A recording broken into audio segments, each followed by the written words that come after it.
Identify yourselves, or I will assume you are thieves. This time, I won't miss. Nintendo's Fire Emblem franchise is still riding high after the immense success and popularity of 2019's Three Houses.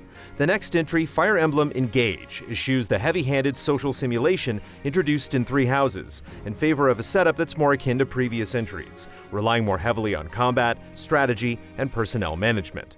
The result is that the level of depth and strategy are among the most impressive in the series, but it's definitely a step backwards when it comes to narrative and character development. There's the castle! It's so quiet. Where are our knights? Unlike Three Houses, where you take charge of a class of students and try to manage your daily life, Engage is about preparing for each new battle and following a linear story path across the world as you try to save it from the threat of the fell dragon Sombron and his generals known as the Four Hounds. As you complete each battle, you unlock a new path forward on the world map, though there are occasional deviations. It's a very straightforward approach, one that veterans will be all too familiar with. A touching tale, I'm sure. Now, if you'll excuse me.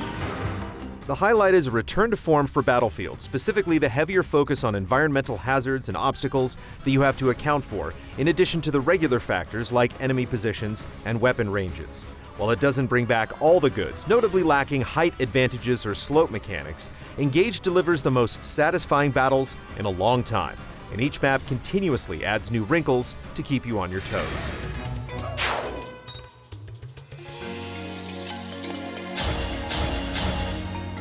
What also stands out are the battles presented in many of the paralogue chapters. These chapters are tied to one of 12 heroes from Fire Emblem's past, and the maps resemble iconic battlefields from those entries. They're definitely going to resonate with those who have played previous entries, but the payoff of revisiting these famous encounters perfectly fits the celebratory nature of Engage, and tastefully pays tribute to its heritage. Quickly, we must fly to her aid. Sounds like a plan. Follow me! The combat system sees some new changes too. While the weapon triangle returns, it introduces a new layer that really encourages you to pay attention to matchups more than ever. When you attack with a weapon advantage, you inflict a break status on that unit, which temporarily disarms them and prevents them from counterattacking. Similarly, enemy units can inflict break status on you or your teammates. This opens up new options for offensive and defensive strategies that were previously unavailable, like being able to use units who would otherwise be demolished by an enemy counterattack.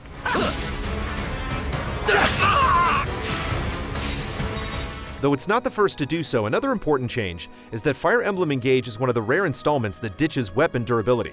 While there are still consumables and a few support weapons that have limited uses, removing durability makes the game more approachable for newcomers, since you have to spend less time worrying about inventory management.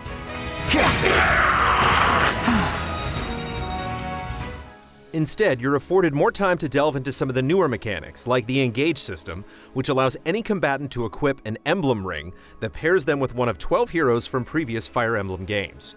While they don't directly fight with you, when invoked, these characters can enhance your units with passive buffs and powerful new attacks. They're game changers that can quickly turn the tide in your favor. Your bond increases with each hero the more you use them, allowing you to eventually inherit up to 2 skills from each character to equip at any time. Mixing and matching abilities can really power up your units to even the odds, though it's not so integral that you need to worry about it constantly. The one shortcoming is the narrative aspect of your relationship with each hero, as you get maybe a line or two at most with each new conversation, resulting in very shallow exchanges that tie into a larger issue with Engage.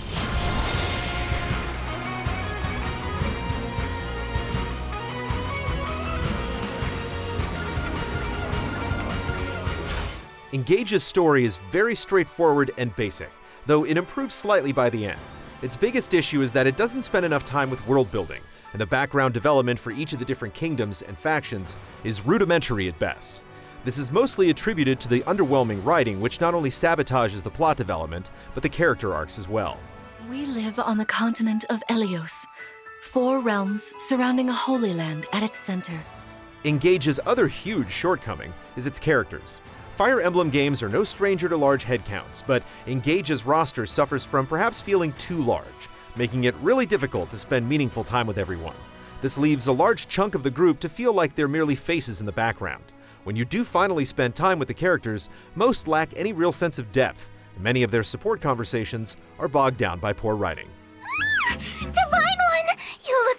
shiny when you sweat!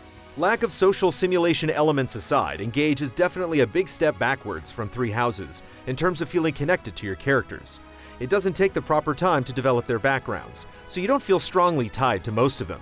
Three Houses' classroom approach of giving you a smaller scale roster in the first portion definitely worked wonders, and Engage would really benefit from that level of focus when it comes to character development.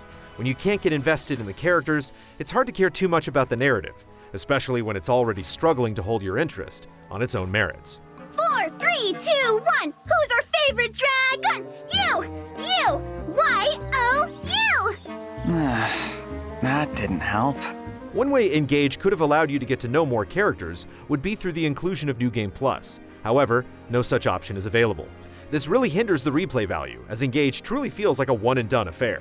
That isn't necessarily a bad thing for a game that's 35 to 40 hours long, but it feels like a huge missed opportunity considering how well Three Houses dealt with its large rosters by allowing you to replay from different perspectives that presented completely new story threads. Fell Dragon, Sombron, must be stopped. Now, to be fair, there is a home base where you can gather after every battle and participate in a variety of activities. A recent patch even added more opportunities to build up support levels. Some of these include full-fledged mini-games like strength training and a fishing pond. They're nice novelties when taken at face value, but they don't play into a comprehensive social system.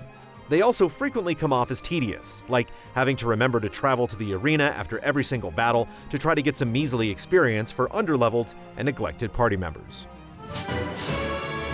Returning to your home base completely kills the pacing and feels unnecessarily arduous.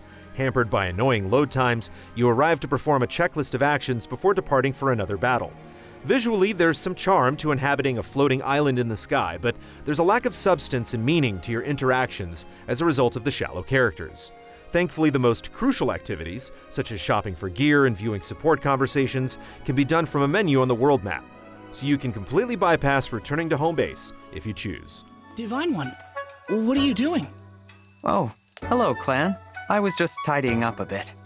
Tomorrow's a busy day, so I thought I'd get it out of the way now. Engage doesn't need to be Three Houses, that's not the issue here. The issue is that it fails at what it's attempting in place of the previous game's social aspects. There's a lot of moving parts, and they don't seem to achieve the desired synergy. You can't even fault the format, because other entries like Awakening and Path of Radiance feature much stronger characters and narrative that really sell this more traditional approach. Please grant me your strength. The game does have some online functionality, but it really feels like an afterthought. Turning on network features provides some additional items in battles if you land on certain spaces, and there are 2 asynchronous multiplayer options. However, neither of them feels really satisfying. There's also an additional mode called Tempest Trials, which has you battle through sets of back-to-back battles where you can customize the difficulty to impact the rewards, allowing you to grind out rare items needed for upgrades if you plan on tackling harder difficulties.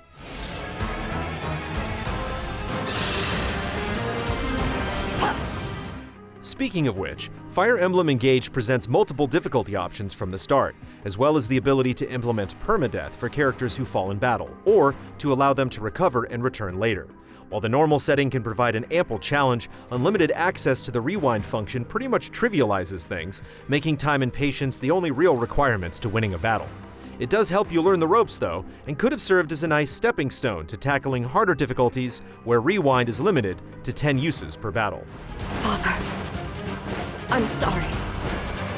The reason why we say could have is because you're only able to lower the difficulty after you've started. Unlike its mobile counterpart Fire Emblem Heroes, where each battle has difficulty options, Engage opts for the more restrictive method. Combined with the fact that there's no New Game Plus, it largely fails to encourage players to try out harder difficulties, as most will start on an easier option and eventually want to bump it up. A noble sacrifice. The music in Fire Emblem Engage is another great effort with excellent use of leitmotifs, and the voice work features some surprisingly decent performances that help carry the narrative despite the poor writing. The game also looks its best when you're able to walk around home base or the battlefields after you've emerged victorious, and the battle animations really sell the attacks. However, the battlefield visuals don't look as good with the zoomed out perspective.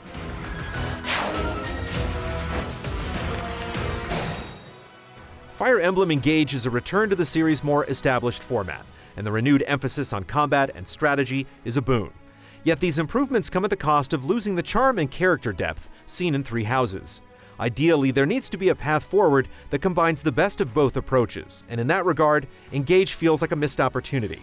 Additionally, the developers really need to address some quality of life issues that kill the pacing, especially when it comes to interacting with your home base. It's a good effort, but it definitely falls short of the total package we've come to expect from Fire Emblem. Ta-da!